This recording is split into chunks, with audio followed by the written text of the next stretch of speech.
On.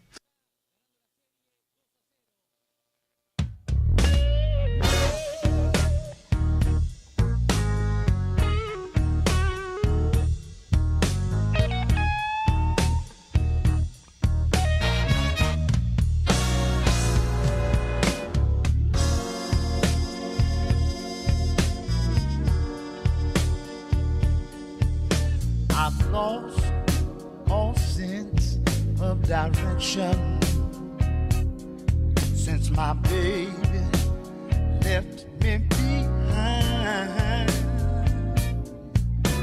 I've lost the will to keep living, but I'm so afraid to die. I lift my head toward heaven as I fell down on my knees. I cried, Lord, please help me find that woman. The best thing ever happened to me. But I'm too much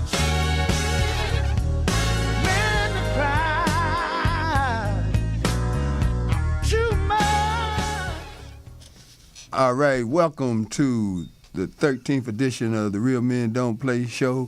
And tonight, we don't have anything to cry about. This is a celebration. In the house, sitting to my immediate left, a friend for over 20 years, a man, if I ever met one, you'll find out tonight why he has become the face of boxing. Ladies and gentlemen, we're going to introduce him right now because he's just here. He was here early. I'm talking about real early. He supported Roscoe's Chicken and Waffle because he's that kind of brother. You know, he get out in the neighborhood. He go where he want to go, do what he want to do, and he chose to be my friend, and I'm so proud to have him in studio. Ladies and gentlemen, the face of boxing, Mr. Sam Watson. Thank you. That's him. That's him. All right. Oh, yeah, okay. And to my far left, brother from another mother, the voice of reason, the Zo What Morning Show, son, father to baby Nuriel Williams. That's my guy. Cute little daughter too, and another son, a man's man, dear friend, and a brother to me. Zo Williams is in the house. Oh, man. Thank you, Bobby. I feel like a champion. Okay, as is our custom, we try to showcase people who get out in the community in various capacities, and we call this segment the Community Business Profile. This evening, I have with me a gentleman that I've known for, oh my God, it's been 25 years. And I met him through an associate, a mutual friend by the name of Godwin Uwunze, who was running a real estate program that the federal government sponsored called the 203K program. Man, my credit was so tore up that I was missing opportunities. And this brother looked at my profile and said, man, you ought to be glad that they letting anybody buy houses and apartments. And this brother worked my stuff out to the point where I got an 8-unit apartment building, flipped it, paid some child support. But I learned a very important lesson about credit, because had my credit been better, I could have made on that transaction probably another $30,000, $40,000. I lost that much money because we were dealing with a hard money situation. For those of you who don't really get into the real estate thing, when your credit is messed up, you give up points, and it costs you, oh my God. So I want you to say good evening, good afternoon to Mr. Thomas Knowles. How you doing this evening, Thomas? Terrific, Bobby. I'm glad to be here with you. So Thomas, kind of give my audience a little background on what you've done, where you are, and what it is you're doing today. Actually, I got in real estate in 1970. I got my broker's license in 74. I've done exchanges. I've owned my own escrow company. So I've done just about all of the aspects of it. Lately, I've been working, seeing the advantages of working with some of the financial educational services that enable people to stay on top of their credit and stay on top of their loans. I have an NMLS license, and what that means is that I'm licensed to do residential loans for residential homes. That was a special law that was passed by the Dodd-Frank law that requires all now to have a background check, and it's very, very, very, very good. And they have some very good products out there too for first-time home buyers, and I specialize a lot with them. The first-time home buyer is anyone that hasn't owned their own home in the last 3 years, and they have an opportunity. There's a city program called ALIPA. They can get up to $60,000.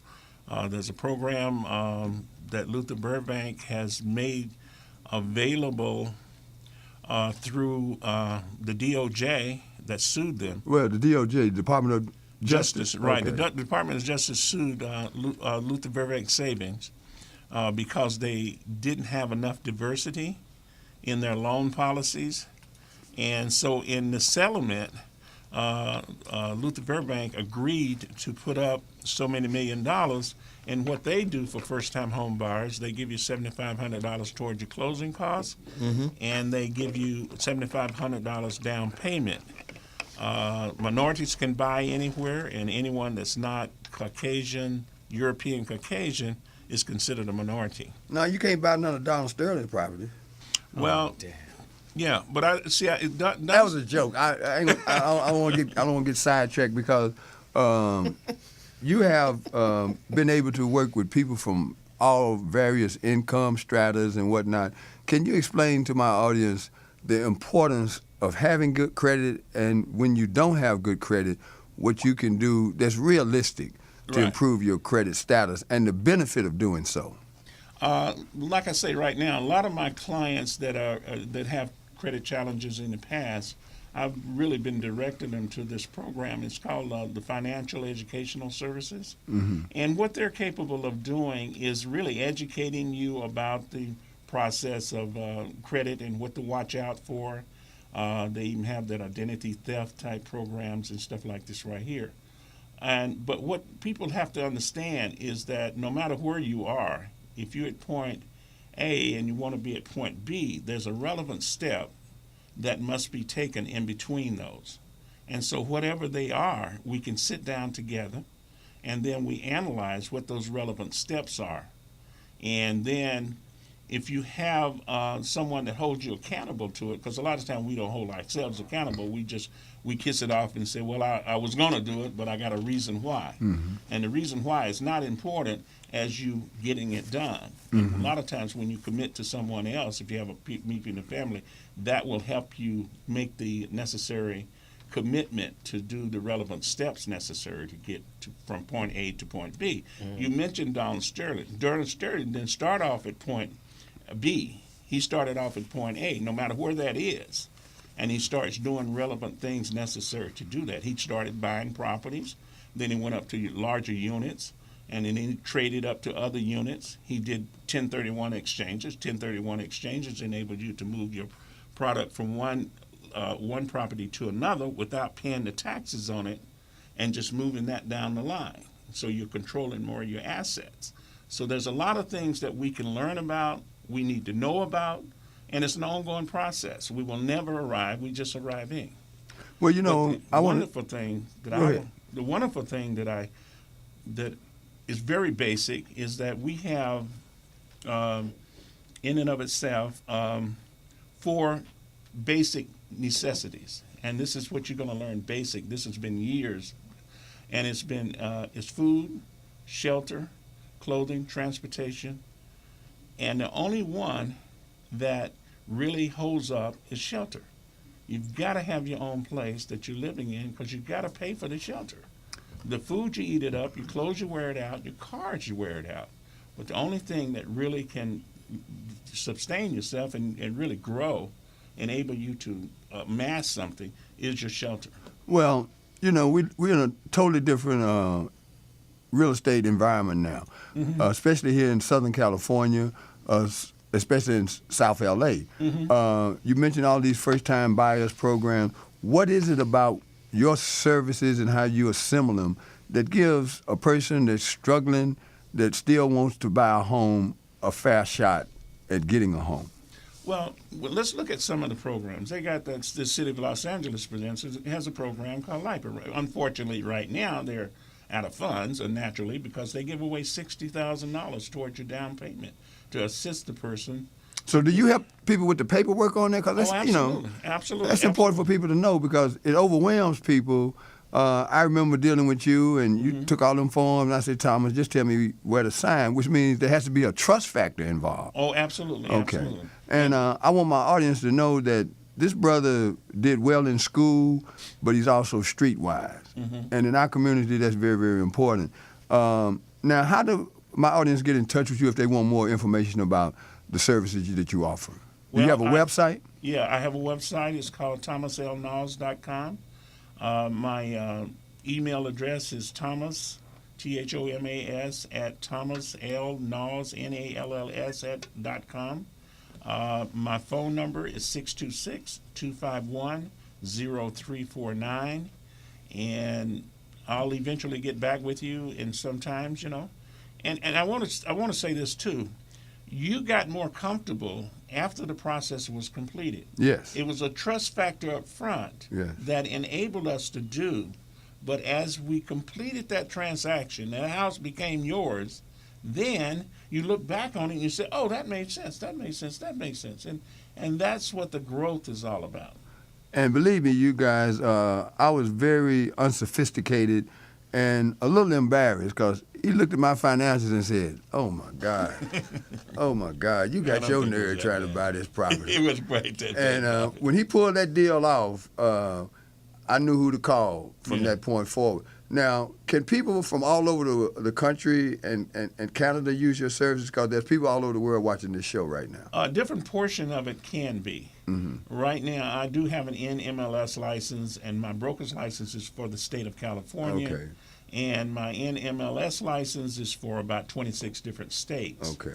But I have a lot of referrals that I can do, and if we sit down and we counsel, and if you're used to the process of counseling, you mind if I share what that is? Real quickly, because we got to get into the part of the show. What counseling basically is that we have an idea that we want to do something, but what we need to do is to have someone that's skilled enough to ask questions, and as you answer those questions, you begin to think about what it is those answers should be, and they do it in such a way that you actually build a context around the problem. So in the context of any problem lies a solution, but it becomes your solution because it picks out what you want to do, and that's what makes it so effective. Okay, Thomas, I'm gonna have you back and explore this as it relates to Southern California and the changing landscape here, because there's a lot of things going on that I dealt with a couple of weeks ago on our show that I did about gentrification. And what little property is left, I want to be able to steer people in this community to someone like you to position themselves, because South LA is on fire right now in terms of real estate opportunities. So, ladies and gentlemen, this is Mr. Thomas Knauls. Thank you for being our subject tonight for a Community Business Profile. Thank you, Bobby. In a minute, we're going to be right back and go knee deep, boot deep, with the face of boxing, Mr. Sam Watson. We'll be right back. Right black.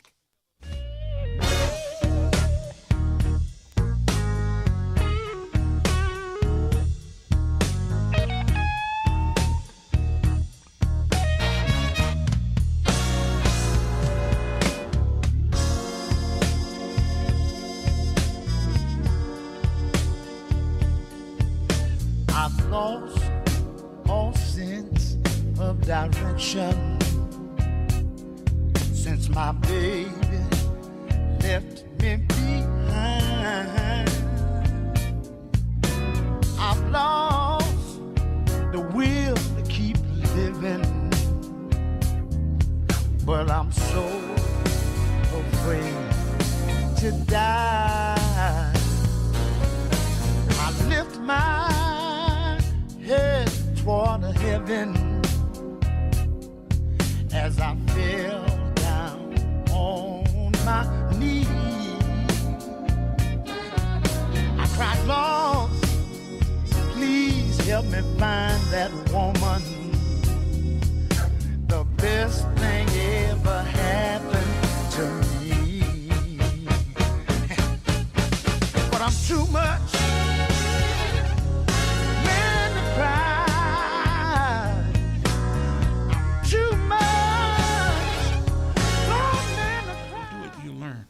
You were listening to Mr. Entertainment, also known as the Candyman, that cut Too Much Man to Cry is on his Burning CD. You need to check him out. My friend for many years, and it's ironic that I met Sam about the same time that I met Dee Bradley, and I was at a concert, and everybody was saying that wanted to go backstage. They were looking for this cat named Sam Watson. He had 3 phones. He was on all 3 of them. And he looked at me like, get in line, who referred you, And that went on for about a year, man. I said, who is this cat that everybody at the show is looking for? I mean, that's Sam Watson, man, Sam Watson. And after I paid my dues, he finally let me go backstage at a Luther Vandross concert. And he started introducing me to people. Hey, that's Bobby Gunn, that's Bobby Gunn. My homeboy, because Sam is originally from Memphis, Tennessee. But enough of me talking. Volunteer Here state. he is, right?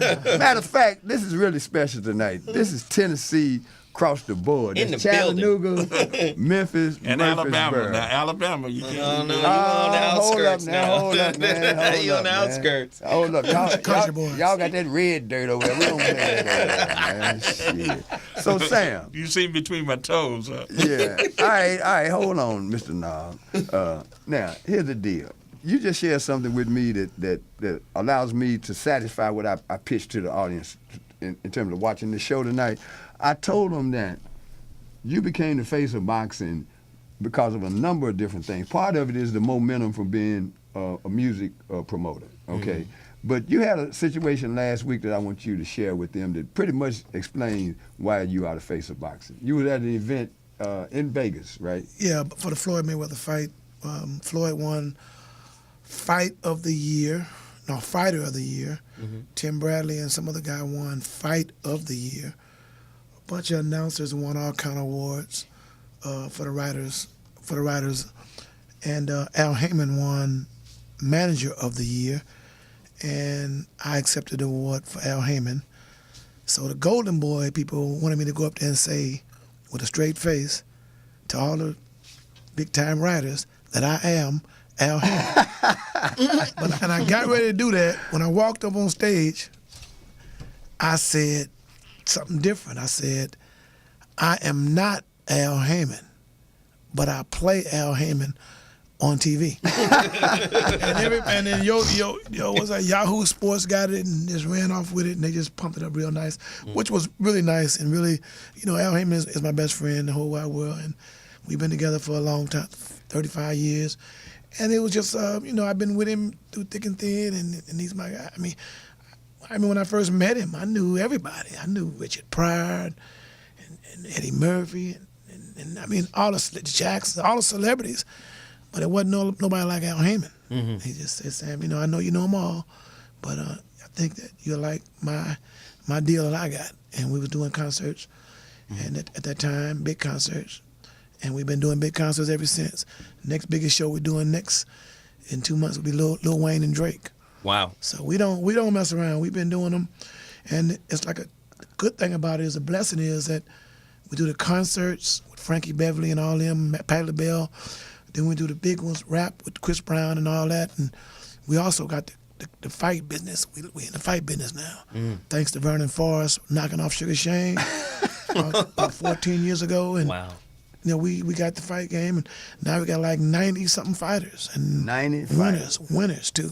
How many champions, roughly? A lot of them, man. I mean, I got a list of them. I mean, Floyd. Can't keep up with them. We got so many, man. We Can't got, keep in up with every the division. champions. We got so many champions, and if they lose, we got a way to get them back at another chance in there to get them back in there again.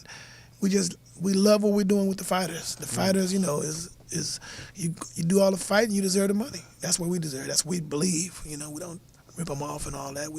If you had a son, you'd be bringing your son. So if you had a son, you'd be bringing your son right to me, because you want him to get a fair shake. Right. That's what we do. 10 years ago at your 50th birthday party, you brought me on stage and said, "This is Bobby Clanton Smith. He writing a book about me." About me. And I told the people, I said, yes, I'm writing a book called Real Men Don't Play. 10 years later, at his 60th birthday party in Beverly Hills, a little over, it'd be, 2 weeks? This Sunday. 2 weeks, yeah. He brought me on stage, and I handed him a copy of Real Men Don't Play. Yeah. And he took it home, and I saw him a few days later, and he said, man, you can write, man. You can write. I said, You all right. I didn't tell you. And plus, you put me in there with Jim Brown. Cause Jim Brown was, man. Oh yeah. Jim Brown, man, Oh, when I was a kid, Jim Brown, man. Yeah. I remember at the Coliseum, Jim Brown got that ball. He didn't go down. Now, I want you to talk about that because you were only, you were about 6 years old when you came to California from Memphis, right? Off and on when I was 1, 2, and 3, but I stayed when I was 6 years old. Okay, and you started working. I got a job selling ice cream on the corner of 67th and San Pedro. That little ice cream scoop, man had me scooping ice cream. I only did it for a couple of months, but it was. How old were you? 8 years old. 8 years old. And then I started selling newspapers at 9. We all had, in those good old days, newspapers and pushing baskets. You would push a lady's basket, and when she get to the car, help her with the groceries out. And it wasn't about. I used to tell my friends all the time. It wasn't about if she gave us money or not, a nickel, a dime, a quarter. Just do it to be nice. Right. And that's when you get most of your tips. You look at a person and think they're not going to give you nothing. Them the people that give you. And in them days, a nickel and a dime Went was somewhere. A lot of money. Yeah. A lot of money. So my mom and dad was living. My mom was living. He had a job and all that, but it wasn't no real money. But to us, we had a big pot of dimes and nickels. So we sold newspapers, and then. I remember all that stuff. And I remember when the Watts Riot came, I was a little boy selling all the newspapers. It was like 10 of us selling papers, but I always sold more papers. I don't know how, I just always went a step ahead to get that money from them people who wanted to buy the newspapers. But like I said, we all did. We shined shoes. We did everything. I remember in '65, I remember when Muhammad Ali fought, a long time ago, what's the one? The one through the fight? Sonny Liston? Yes, hey, listen. We was them little, we was them little black kids on right there on 67th and Main, listening to the radio. We was on the radio. We was like you see them the kids sometime on the radio when they little boys. Yeah, old. yeah. That was us sitting there listening to because it wasn't on TV. It was Right. And I was going. That's why I love Muhammad Ali so much.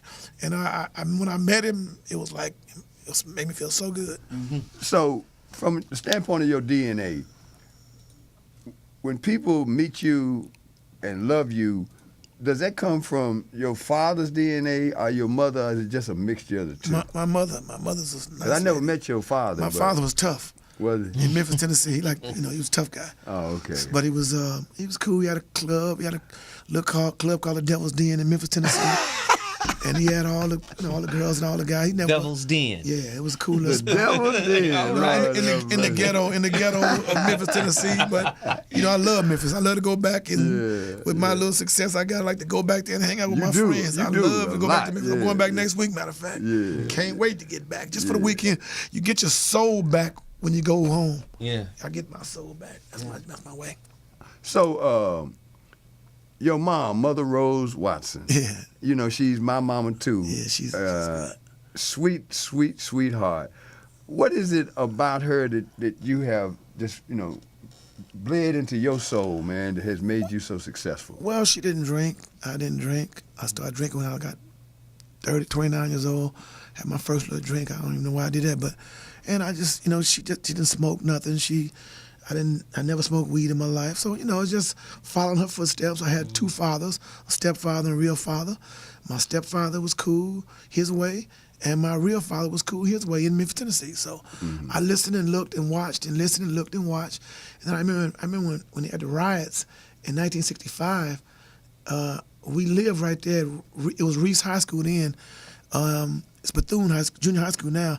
But Martin Luther King came over there, and that was really exciting to me to see this great man come over there. So we went over there and hung out, and I looked at King, and I couldn't believe that he was this close to us. Wow. So, it was like the riots was going on. Everybody was tensed up and scared, but I was a little kid, 10, 11 years old. I didn't care. I knew where I was. I knew that I was a good person. I guess I've always tried to be, I learned a lot about being good. A good person lasts longer than a rich or a successful person. Good people. Good people are better. Now, sports-wise, I've seen you throw up that little bullshit jump shot you got, but it goes in. Well, I just play for fun. What's Bobby doing? Where is Bobby going? No, it goes in though. It goes in. It goes going in. with it. We play a lot of basketball. Me and my friends, we don't play the game Right. because I'm 60 and I can't run, but we just shoot straight jumpers.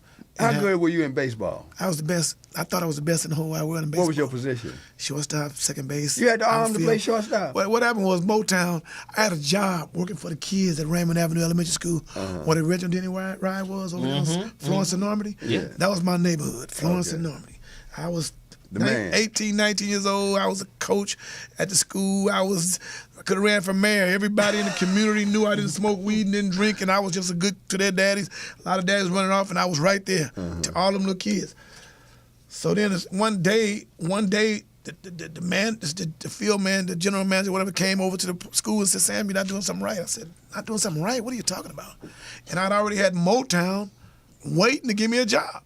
On that job at the school board, I was making $200 a month. What year was that? It had to be 1978, 77, 78. $200 a month. The little man came to me and says, "Little black guy, Sam, you're not doing something right." Now, I knew I had to get all these kids because I stayed away from drugs, stayed away from smoking, stayed away from drinking, and that's the main thing with any of them. Because cocaine wasn't out, it was just regular weed and smoking, drinking. And so on that day, I just said, "Man, you came the wrong day, man. You came the wrong day. You should have said it to me." I quit this job because Motown had a job for me making $1,000 a week. A week? And a brand new 1978 Malibu. A week? Wow. And all the food and drinks and anything I wanted for free and gas. Wow. So and Motown told me that because I was a baseball player. I played baseball so good, the president of Motown, Mike Lushka, said, "Sam, I'll give you a job whenever you're ready." And I was trying to stay in the community with the kids for the $200 a month. $200 a month. So the next day, I took the job, and I told all my friends, I said, "I'm gone. You don't want to worry Holla about at me y'all no more." later. Right. And I went over their house. They thought I was, they know my potential, but they didn't know it was gonna be like this. I said, "I'm gone, man." I tried to deal with the kids, I missed the kid. So the first day of work, the very first day of work, I went down with my little suit on. I mean, not my suit, little blazer, and I was happy. Little white guy named Sid Thompson. "So you're Sam Watson?" I said, "Yeah." Took the job. He said, "You got a job?" Mike Lewis said, "You come on, so you start working today." I said, "Okay, thank you, man." So I went in there and he said, "Take your jacket off and go over there and move those CDs and those albums, put them in order." So I went over there and started putting them in order. Then I seen a Mexican guy and 2 Japanese guys, and I was the only black guy. So I kept putting them up for like 30 minutes, 45 minutes, an hour. Then I said, hold on. Sid, something's wrong. Right. Something's wrong. The president of Motown, Mike Lushka, told me that I worked for Motown. He didn't say nothing about, and I wasn't too good to do the stocking, stock and stuff, but I know if I did that, I'd probably be there forever. Right. So I said, "Hey, man, you tell Sid," and I told Sid, "You tell Mike that I don't want to do this job. I'd rather be back with the kids, working with the kids, playing football, catch baseball." So I walked away. I called my wife. I said, "Man, they got me doing some stuff. I'm not doing this kind of stuff." Went home sad. Mike called me that night. Mike Lushka called me and said, "What's wrong, Sammy?" I said, "Man, that's cool, Mike. I'm gonna play on your team. I'm gonna fulfill what I'm gonna do, play on your team." Play the game. Yeah, but I'm not doing that job. He said, "Well, what do you want this weekend? Come in tomorrow. I went to the office on 6, right there. It's the House of Blues. It's right now, so it's on Sunset? Vine and Sunset. And I Yeah. said, Mike said, "So if you don't want to do that, Sam, what do you want to do?" I said, "I want to work for Motown. If I'm not going to work for Motown, I'm going back to the kids." He said, "So what do you want to do? You want to do sales? You want to do promotion? You want to do marketing? What do you want to do?" I ain't know nothing about no marketing. I ain't know about no sales. Right. I said, "I want to do special projects." He looked at him. "You got it, Sam." And that was it. That was it. I was on, and then from then on, Rick James, my best friend, Marvin Gaye was already my best friend. Marvin Gaye told Berry Gordy, "You just hired Sam Watson." Magic Johnson came to town. Berry Gordy said, "You got to meet with Irvin Magic." I said, "I already know him." And I took him. I mean, we embraced. I took everybody that from wherever to Motown. Tina Marie was just coming. Well, she came a little later.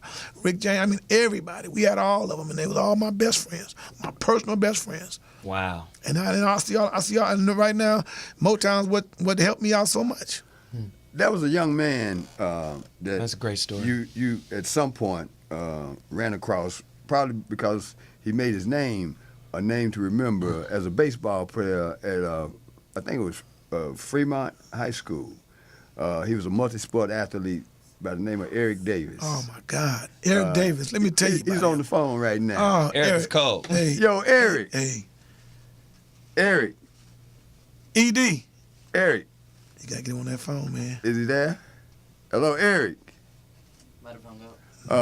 We had him a whole long time. Okay. We'll get him back. Yeah, Yeah, we're get getting him back. back. Don't worry, we'll Hey, get him back. we're going to take a short pause, and we'll be right back. Don't you go nowhere, because Sam is just warming up. Oh, yeah, I love this. I like this. That's good.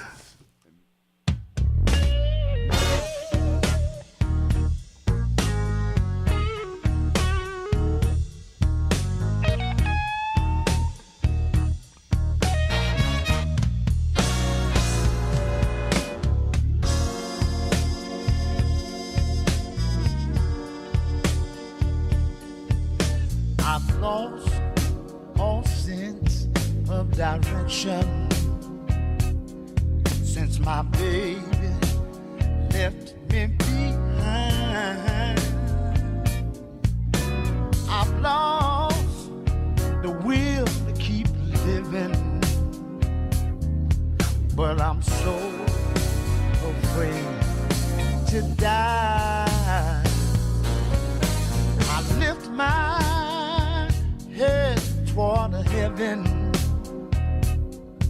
as I fell down on my knees. I cried, Lord, please help me find that woman. The best thing ever happened to me. But I'm too much Oh, boy. Man, that's where we from right there, them horns and that blues riff right there. Woo, Lord have mercy. Dee Bradley, too much man to cry. We have on the line one of the great center fielders of all time. He's a Cincinnati Reds Hall of Famer. He's presently the assistant to the general manager, and him and Sam Watson go way back like the seats in a Broham Cadillac. Yo, Eric. What's happening, man? Man, holla at your boy. Sam, what it do, baby? Hey, man, Eric Davis Keith Eric Davis was the greatest athlete in those days. Mm-hmm. I was coaching them little bad kids. I cheated. I put some 11-year-old kids out there against the 9 and 10s. Eric was about 9, almost 10. My kids were 11 and 12. They was too old. And I knew we was going to win the game. At Baldwin Park, it was a basketball game. And Eric got a better brother named Jimmy Davis. Jimmy kept saying, Sam, you playing against my brother today. I said, yeah, but he can't stop these boys I got. Man, the game got started, and I had the best. I had Walter Armstrong and Jimmy Edwards, and they was both a couple years older than Eric. And I was supposed to win anyway. Yeah. Man, Eric Davis, from that day on, showed me some miracle. He went through whatever Walter did, Eric done it. Wow. Whatever Jimmy Davis did, Eric Davis done it. Eric had 4 guys with him, regular players. I had 3 strong ones and 2 regulars. So I was supposed to win the game. Right. Eric Davis by himself. It seemed like he was by himself out there. Won them games. And ever since then, I told Jimmy, I said, Jimmy, your brother is so now Jimmy could play too, but not as Eric was younger. You know, so I was a younger brother, always come and get all the good stuff. Yeah. That's how Eric was. Wow. Jimmy played just to set the stage, but Eric played to win all the games, and that's what he did. So you've been knowing him since he was 9 years old? 9, 10 years old, and he's always played baseball and basketball, but when he started playing baseball for real, he played baseball all day, every day. We had a team one time at Bethune. He played on a team halfway. He said, Sam, he told Mr. McNair was the principal. He said, McNair, you guys ain't got the kind of, you don't play the kind of ball I play for real. we was playing some. That's a true story. I see some of the guys on the team. Yeah, he knew everybody. I was playing at Baldwin and Manchester and everywhere. They used to come get him. He'd ride bikes everywhere, going from park to park to park to park, and being a star. And I did the same thing with my son Brandon that Eric did. I took him places when he was little league so he can see the difference in the gap. Caddo, in the nice part, in the good area, in Marina, in Harvard Park. We took him everywhere just because I remember what Eric did when he was doing his thing. See, Eric Davis was the greatest athlete around in basketball and baseball. That's what made him so special. And he could have ran track if he'd wanted to too. So, and he just was one of the great. He never did slide. He was so fast. And when he one time and he invited me, he invited me to his game, the Dodger Stadium, and the Cincinnati Reds and the Dodgers. And I went down there on the first row at batting practice, and Eric said, "Hey Sam, catch this." He threw me his glove. I said, "What you doing, man?" He said, "I'm not playing today." He said, "I'm not playing. I'm not gonna play. But when I do get in this game, you will see." The next day started Eric Davis' career. Because That's a true story. Eric's one of them guys who knows how to do the right thing and right things happen for you. He's one of them guy, like I said, a good guy. He's always accepted me, always. He took care of my son. He helped my son as much as he could to get in the NBA. Yeah, Brandon. Yeah, I named my son after him. My son is Brandon Watson, Eric's godfather. Wow. And I appreciate it. I know Darryl Strawberry, that's my man too. But Eric Davis had that neighborhood over there where I come from. More. It was just right there for us. And he's always been the same way. He's always going to be the same way. He's a good guy. And like I'll tell you about good, successful, and rich, the good guys always end up, as long as you, bad karma and all that, being a good guy means a lot in this world. Wow. So, Eric, Yeah. Wow. kind of take us through how you know Sam and you have had such a long relationship with him. Just kind of speak to the special Well, nature of your friendship. it was easy, and it's just like Sam said. I mean, it went all the way back to I was 9 years old, and it actually started on the basketball court. And then our relationship, see the thing that sports does for inner city kids that people don't realize, it unites cultures and neighborhoods. And when you play sports and you travel from park to park, back when we played, it really eliminated you from gang banging and things of that nature because it looked at you from a different perspective. And so me traveling around from park to park and playing in Inglewood and Compton and Watts and all those different kind of things, you learn to they give you that respect as a ball player. And as a ball player, you got to know how to maintain that respect. And I've always been able to do that, even though I had friends that gang bang and did a lot of things and things of that nature. I was always able to separate what I wanted to accomplish in conjunction to what was happening at the present time in my life. And as my relationship grew, as I grew older, my relationship with Sam grew. And it wasn't because of the things that he was doing. Everybody knew he did the tickets. I remember when he used to ride me and Straw around in the white limousine. So we had a lot of that. That's when he had the old Lincoln, and we used to be in the farm all night. You know what I'm saying? And so our friendship escalated over that time. And the word that I want to emphasize more than anything with Sam is friend. A lot of people take that word for granted. A lot of people mistreat that with success, with finances, with his ability to do a lot of different things for that person. I've never looked at Sam in that light, and that's probably why we've always remained friends. And Sam has helped me out of the kindness of his heart, not because he felt like he owed me anything. And that's the relationship that we have. And to know Sam then and to know Sam Watson now, it's no different. I mean, can people see Sam on TV and they see him with Floyd and do a lot of different things? Sam has earned that, and that's why I always refer to him as the Godfather of Los Angeles. It's because he is. It's always a city that has that guy that people want to emulate, people want to be about, and it wasn't in a negative way. I mean, you had people who did their thing in other fields and had reputations in other fields and stuff in the city, but as far as the reputation that Sam had and has today, it's like the Godfather reputation. People come to Sam, and I know he probably won't talk about this, but people come to Sam for all different kind of things. Sure enough. Advice, help, finance, all kind of different things. And the thing that makes Sam the person that he is Sam will help anybody that's trying to help themselves. Say that. And for a long time, I didn't understand that. I just wanted to help people. You know what I'm saying? You're coming from South Central, you making money, you just wanted to help people. But I don't even know if Sam remember telling me. He was like, "Ed, you got to stop using your money. You got to start doing this. You got to help people who gonna help you back." And he's always lived by that creed. And it took me some time to learn that. And I've never told him that, but I do thank you for that, Sam. Is because even though you never felt like you probably thought you was an inspiration, you was way more an inspiration, not just to me, but to a lot of different people in this community because of the way you are. It's not too many people you can pick up the phone and call, and if he don't answer, he'll call you back. You know, and not figure like what this dude want, what that guy. Right. I know he has guys like that because we all do, but he's never changed in that capacity. And the way that he's manifested, the way the things that he's accomplished, and the way that he's bringing his boys into his same circle. See, that's what family is truly all about. And if you try, every man should try to be able to leave something for the kids. I know we all aren't going to be able to get to that point, but sometimes you got to take a step back and look at something that's in front of you. And I was at his 60th birthday party, and I know how much baseball means to him. And he would have probably gave both arms and his legs to have Brandon Watson playing in the big leagues right now because that was his passion.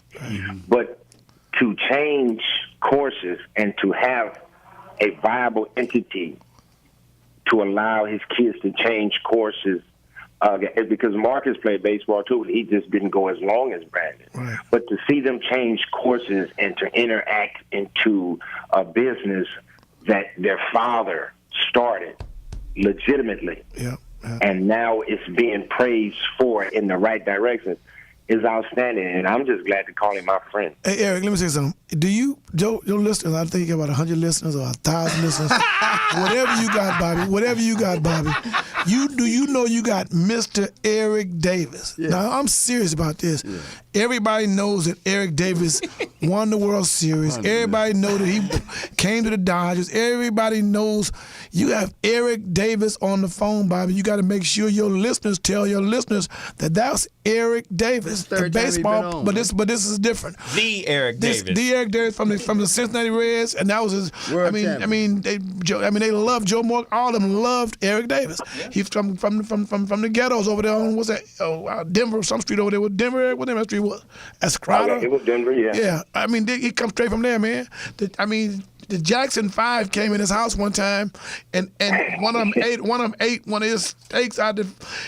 Eric told his brother, man, why they eat my steak, man? And they told him that let me see who it was, Randy. Whoever it was ate the steak. Eric said, man, I don't care, man, I was hungry.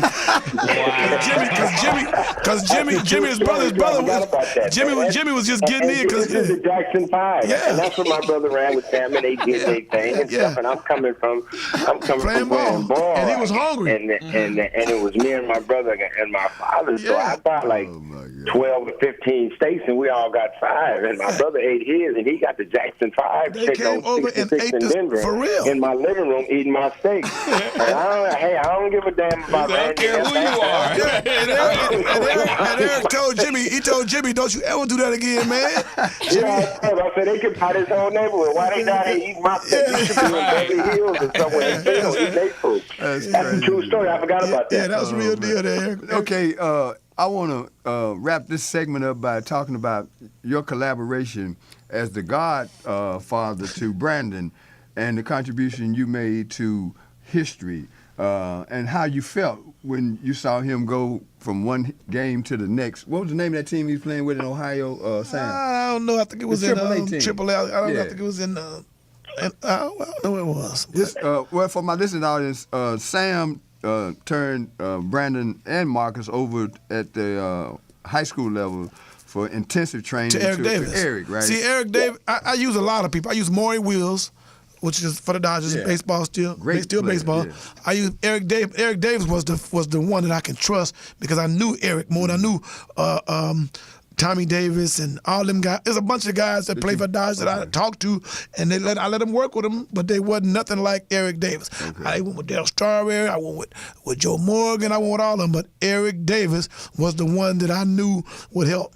Me and Jimmy and Eric talked about it, and Eric helped him. Eric, when he was in high school, Eric put him on a machine. Eric bought this expensive machine that he had for himself, a pro machine. And I used to take Eric over to the house, Brandon over to the house all the time to hit that thing. And Eric taught him exactly what he knew already, but it made him feel much better because I said, a pro is telling you that, son. On the way there, I was talking to him. On the way back, I was talking to him. He said, Eric Davis said this, and he learned and he remembered everything Eric Davis said. Yes, he did break a record in baseball. Eric told him, too, just like your son, Zoe, on the team is one thing, but you got to be the star of that team. Right. Eric told him, he said, "Man, I want to hit some record-breaking stuff. I want you to be on MVP. I want you to be the most valuable player. If he's on that court, I mean, on that baseball field, center fielder, you got to be the best center fielder.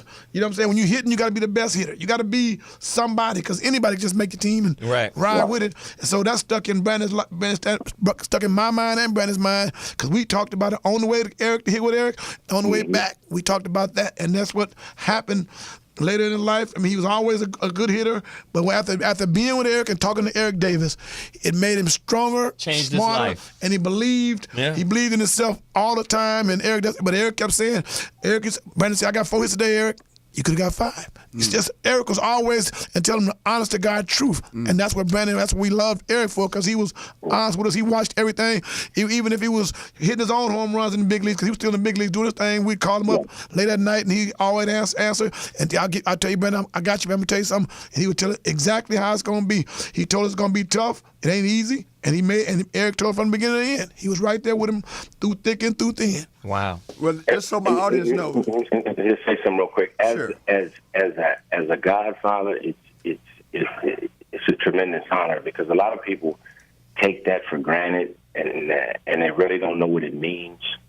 But when you're a friend and that honor is bestowed upon you, it's something that you take that is yours because that honor really means that if something happens to Sam, he trusts me enough to lead his son. Mm-hmm. Right. And so that's what I take from that. Wow. And that's what means the most to me. It's not whether you spend $100 million on somebody or you take them and you do all these amazing different things around the world with them. It's that one time that he might need to make a phone call and have somebody to talk to. That's what that means to me. Helping was the easiest part for me. Because coming from L.A., I didn't see Bobby Tolan, Willie Crawford, George Hendricks, Bob Watson, Danny Ford, George Hendricks. All these guys came from Fremont. I didn't see those guys. I heard about them. Great players, all of them. And it was like a myth to me because Fremont at the time had the most major leaguers come out of that high school in the world. There was 19 of them. Just a lemon. It was 19 of us, and I was just out of Fremont High School, and I never saw one of them guys come back. And I made a vow that if I ever got in that position, them kids in my community would see me. Yeah. And so that was my passion. That's where Harvard Park, when me and Daryl created Harvard Park, came from. The program. But for me for Sam to pick up the phone and to call me and say, "This is what I need you to do," that was like tax on ice cream. That was like, okay, when you need me. Yeah. That's not even nothing that's up for discussion, number one, because I know his passion. Number two, I knew his kids could play. And number three, that's something that I love to do is teach. And the most important thing that I wanted to get Brandon to understand was that the game is still not fair. If I can say that. Yeah. And so you have to be super. Yeah. You have to be a 5'2" player. And the right person didn't like Brandon. That was the only reason Brandon didn't stay in the big league. It wasn't because of his athletic ability. It wasn't because he couldn't play. It's about an opportunity. And Brandon didn't get the right opportunity. And me and Sam talked about this a lot of times. Yeah. Right. Well, you told me. And I told him how different people thought in the Nationals organization. I told him how these people You told think us that name you said, it was in real. these situations. And I told him, I said, he got to be way past that so they don't have no opportunity to say, well, I don't know. Yeah. And that's the only reason that frustrated Sam, as well as it frustrated me, is because he could play. Right. He was better than a lot of people. Hey, but you know what, Eric? And the first funny thing about it, my son was not a home run hitter. Yes. But in his first professional game, he hit a home run. So I laughed and said, well, God showed them. So, it was good for about 3 or 4 games that they liked him, but they sent him back down. But they wanted him to go, every time he got sent back down to AAA, they wanted him to go hit a wall or go get mad. We wasn't mad, man. I had already beginning to start setting them up for other things outside of baseball anyway. Right. See, I started getting And that's ready. what fatherhood is all about. Yeah. And I'm telling you this, Joe, and me and Sam has talked about this too, and it's not a secret, but the things that Sam accomplished was fabulous, okay? But when you in the minor leagues and you trying to survive and you trying to make a way because it's grimy and you trying to get there, and then the same people you trying to be grimy with see you in the ring with Mike Tyson, and they see you in a Range Rover, and they see you in this. It was a lot of envy and jealous of that kid. Eric told me because they knew he wasn't no It bonus was baby. It was a lot of envy, and he wasn't a bonus Right. baby. He See, got bonus baby got money. Yeah, but no. But it's a lot of envy and jealous. He was driving the same kind of truck. He was driving the same kind of truck. And his daddy was known all over sports. Right. Well, here's the And for him thing. to see that, He was driving the kind of. whether people want to say that or not outside the game, But Eric told us everything. He but said, it affected the way people looked at Brandon. because they knew he wasn't a bonus baby. Well, But you know what, that's here's an the deal. interesting angle. I just need to plug this in Go just ahead, real Bobby. quickly. The reason everything that we're talking about right now is significant, the collaboration between men and the enduring friendships and the example that they have set. There are men that do what they do. Here's the outcome of that. At the AAA level, he played for a team in Columbus, Ohio. that's what it was. He set a record that had lasted for 95 years. He had the most consecutive 43 game hitting games streak. hitting streak. And it's because he had a dad behind him and he had a godfather. And that kind of network is what we have to recreate. In the last few minutes of this show, we're going to talk about what Sam does right now. I'm presently wearing a shirt that he gifted me with. Talk about this fight that's coming up Saturday night. I got a big fight here in L.A. at the USC Galen Center this Saturday night. It's going to be on ESPN TV, free TV. Oh, But it's going to be on, it's not on Showtime? ESPN, boy, Okay. it's big too. Chris Arreola, the Mexican guy who fought against Klitschko before and lost, Yeah. but now he's back. He's in great shape. He fought this guy named Don King's fighter. Was that Don King? Was there talking a whole bunch of shit? Don King's fighter is Tavern from Hate. I say Tough Hate. fighter, man, yeah. He beat my guy last time. He beat Chris Arreola, but Chris was a little out of shape. He broke Chris' nose, and he went to the point that Tavern went to the microphone today and said, I could have knocked you out last time. I'm going to beat you. I wanted to beat your ass last time. That's why I didn't knock you out. I just beat you up real bad. This time I'm going to do the same thing, but I'm going to go ahead and knock your ass out. So that Mexican, my Mexican, Chris Arreola. I love it. Chris Arreola got on that microphone and started getting red, turning red, and said, I'm gonna fuck you up. Oh my God. That was the best press conference. And Don King was talking shit, Dan Goosen was talking shit. I was watching both of them.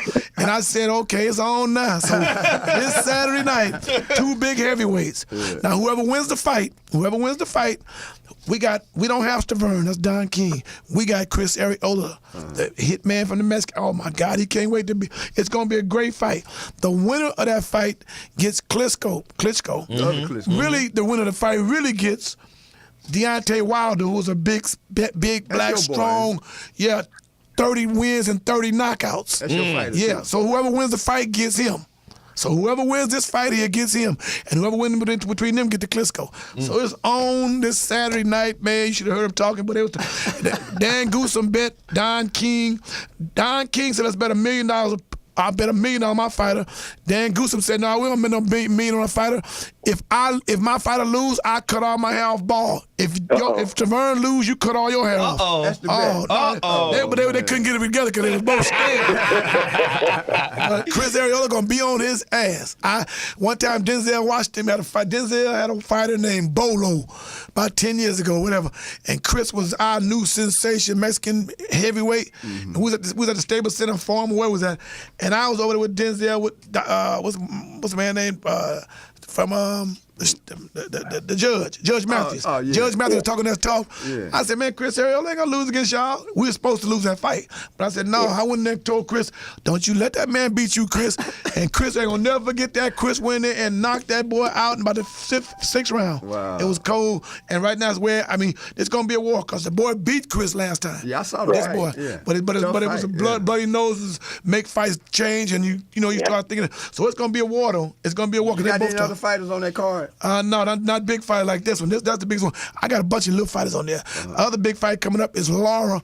Lara is my boy from Cuba. Right. He's fighting the number Canelo on July 12th. Big super fight. Now in a couple weeks you got a fight in Canada. Oh my God! You know what? Adonis Stevens, the one that knocked everybody that's a out. hard-hitting boy. We call him God. Superman.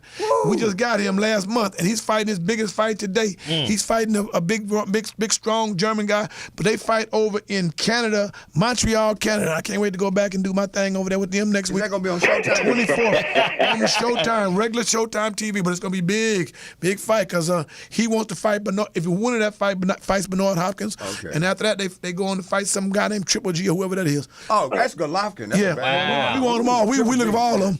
Now- My guys, we got. We in the money making business. Some guys got their records 19-0, 22-0, but they never made no money. Yeah. We want to get you some money. You want to fight? If you're gonna be a fighter, let's Gonna get fight you some money. for the money. Right. All that. That's the What bottom about line. what about There it One is. Time Thurman? One Time Thurman is the real deal. Keep One Time Thurman. He said he feels it. He's strong. He's knocking people out. He's just one of the toughest. This fighters is the we got. promoter side in him. You hear it, you feel the juices. I can't wait. I can't wait for Floyd to fight again. That was a close fight. That was a good fight. That boy was all over Floyd's ass. That boy was all over him. The funny thing about it, we got Madonna and Floyd. So, it was a great night for us. You know what I'm saying? Yeah. Y'all pick up Madonna. We got the fight before that was Louis Collazo and Amir Khan. We got both of them. I got sick of seeing you all night long. Yeah, we got them. we just add the fighters. Like I say, Where's the fight at on Saturday, Sam? at the USC Gala Center. I got you a ticket, ED. If you in town. okay, I If wanna you in come to town. that. Yeah, you need to see this shit. When they see Eric Davis, they're gonna be going, that's Eric Davis. That's Eric Bowen. They can't believe. They can't believe. Hey, Jerry's coming, man. Jerry West. West, my Oh, man, he coming to LA? He's gonna come Saturday. Oh, I love Jerry West. What Jerry West did for us was something different from anybody. Jerry West, my best friend Flynn Robinson died last year. Bobby Glanty. Bobby said, Sam, Jerry West want to come to the funeral. I said, no, Bobby, it's too deep in the ghetto, right by Fremont High. 80th and Main, and it was getting dark because we made a funeral, a 7:00 funeral, just so we could do this. Yeah. Bobby said, I said, Bobby, where you at? He said, I'm in the Mercedes-Benz right now with Jerry West. I said, Bobby, I'm gonna hold a funeral up for 20 minutes. He said, I'll be there in 16 minutes. And Bobby pulled up, ain't nowhere to park on 80th and Main in the ghetto with a whole bunch of black people there. Jerry West pulled up. I gave a lady next door to the church $20, let this one Mercedes park in the driveway, and Bobby and them they thought it was valeting it. They pulled up in there, and Jerry West gave the best speech for Flynn Robinson for Flynn Robinson that anybody could ever give. Because Flynn was his friend in the good old days, in 1971 when they played on world team. champion. But That's why I called Sam the Godfather. I told y'all. You see, it was real. It was Sam, real. make it happen in the city. And after that, Eric, they had another funeral 2 weeks later for Flynn Robinson, another one. And a whole bunch of Lakers came out. Right. But it wasn't like that soulful one on 80th and Main. You know what it is, Eric. You know right over Yeah, I know there. where that Ain't is. nowhere to park or nothing, boy. But we had Jerry, the great Jerry West. He'll be my friend forever because of that. I told him to. I told Bobby, I always tell you, Sam really loves you. Yeah. So, Okay. fantastic. All right, Man, great show. I got 2 minutes to wrap this up. Please get my book, Real Men Don't Play. Sam has talked about so many things. It would take a week to really just let this brother flow, but he allowed me to feature him in this book that also brings to light With Jim all Brown. of these brothers. With Jim Brown. I don't know the mother brothers, but I know Real Jim Brown. Men Don't Play. Tonight's I'm going to do Zoe show, too. You got to come on through, man. Yeah. Eric Davis, you're in volume 2. As soon as Sam helped me blow this thing up, man. All we're right. ready to take Put you on the City Hall. That's all you need. That's all you need. man. Sam, I'm gonna let you take the last minute and say whatever it is you want to say. The award that Al Heyman won the other night, when I went on stage and said my little speech about whatever, a lot of people won awards. Floyd Mayweather won an award that night. Tim Bradley won that night. Mike Tyson announced it. No, everybody was there. Then Jimmy Leonard Jr. He's an announcer for Showtime. But his daddy used to be with me and your brother Eric at the Olympic Auditorium a long time ago. We was bad kids, sneaking in and all that. But his daddy was old. He died. You know what I'm saying? But he said that the three things about life. He said, my daddy asked me a long time ago, what do I want to be?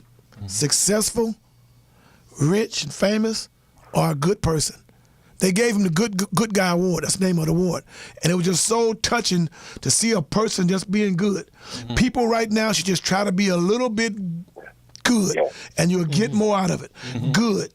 Eric Davis never turned his back on nothing I ever asked. Nothing. And I would never turn my back on. I used to pray for Eric Davis at home to have a baby boy. He had 2 girls. I said, Eric, what you gonna do? He said, I'm through, Sam. and I told Kobe Bryant the same thing. I said, Kobe, you got 2 girls, so what you gonna do?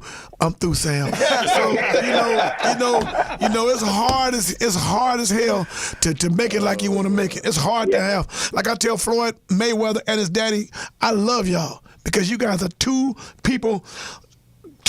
great people doing your thing right now, and your daddy's still living, and both of y'all was boxers, that's hard to do. You know Willie Mays and Michael Jordan and anybody you name wish like they could have a son like them, but it never happens like that. Eric had 2 great daughters playing ball. He taught them how to do all that stuff, but they wasn't guys. If they'd have been guys, he'd have been better. Eric would have worked that boy to death. That boy like the Jackson 5. But it never happens what you want. You gotta deal what you get. And I remember when Eric said, Eric, what you guys want? No, Sam, 2 is enough. And I'm gonna go on and do my thing and hope for their kids to be good enough so I can get their kids and teach them some stuff. So Sam, Sam, when you come back on my show, man? Nah, man, you ain't got no listeners, man. Y'all build it up, put it on TV or something. You gotta build up. You gotta build up about it. You have Eric Davis on this show, and he's one of the greatest baseball players. When I said, I mean he's the greatest baseball player I know best. I knew Willie Mays, Maury Wills, Hank Aaron. I know them all personally, but not like I know Eric Davis. And so when you got him on here, he is a world champion. He's an All-American. He's everything. Everybody knows that. ED. I'm going to show you the numbers tomorrow. I need some numbers and some bigger numbers than that. Numbers now. Make the numbers big. Make the numbers big. Make the numbers big. I'm going to move on to Zoe show. I'm coming to Zoe. Okay, that's where the numbers are for sure. The numbers is over there. Hey, I'm not going to take this kind of abuse. This is my dear friend. We done ran over. We got to go home, but we got to get the hell out of here. It was fun, man. Especially with Eric. The show. Tell your friends, and let's get the numbers that this show. Give me some numbers, man. Give me some numbers. Give me some numbers. All right. We got to go. Oh, Lord. D. Bradley. This ain't supposed to be. This stress drains my emotion, but shedding tears is uncommon to me.